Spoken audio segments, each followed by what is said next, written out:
कि धर्म से कमाए हुए सोने में आपका वास और अधर्म से कमाए हुए सोने में मेरा वास।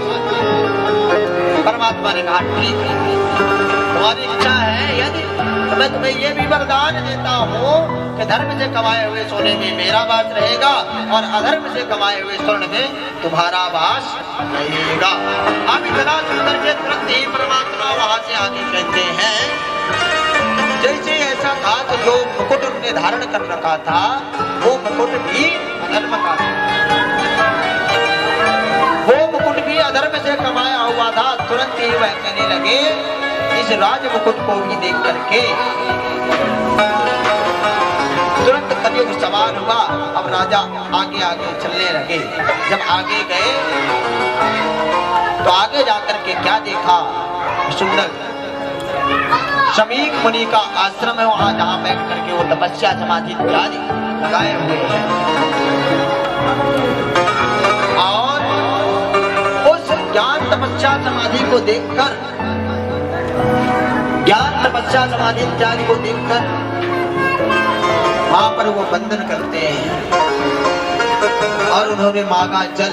जब वो अपनी समाधि को तोड़ करके जल नहीं दिए तो तुरंत ही श्राप दे देते हैं। श्राप क्या दे देते हैं कि जाओ वहां से मरा हुआ सर्प उठाया और उनके गले में, शमीक मुनि के गले में डाल दिया। तब यहाँ से शमीक मुनि के पुत्र सिंगी ऋषि को यह बात पता चली। कौशिक्याम उपाविश्याम प्रज्यमानां प्रवर्जः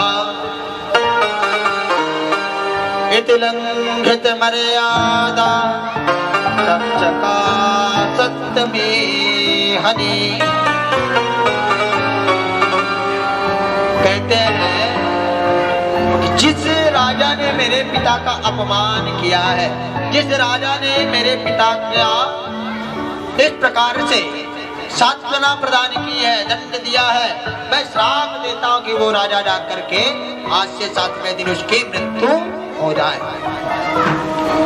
ऐसा श्राप दिए कि आज से 7वें दिन उसकी मृत्यु हो जाए। ऐसा श्राप को सुन करके अब राजा, जब ये बात शमीक मुनि को पता चली, तुरंत ही शमीक मुनि ने अपने शिष्य को भेजा और शिष्य को भेजकर कहते हैं कि जाकर के राजा परीक्षित को सतर्क कर दो, हे राजा परीक्षित, आज से 7वें दिन तुम्हारी मृत्यु हो जाएगी और अपने मृत्यु के लिए कोई यत्न कर लो।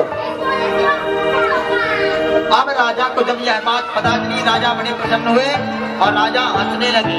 हंस कैसे रहे हैं राजा, तो कहते हैं कि मैं ही एक पृथ्वी पर ऐसा व्यक्ति हूँ जो हाथ उठा करके ताल में ताल देकर कह सकता हूँ कि आज से 7वें दिन मेरी मृत्यु हो जाएगी, 8वें दिन नहीं होगी।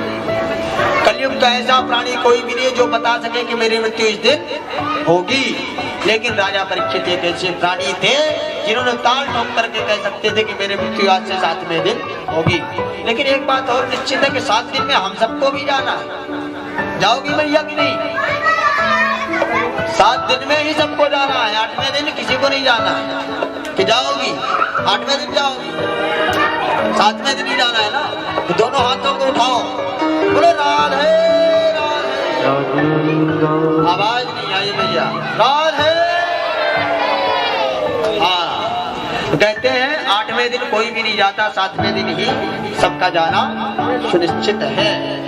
अब यहाँ से देखें कि राजा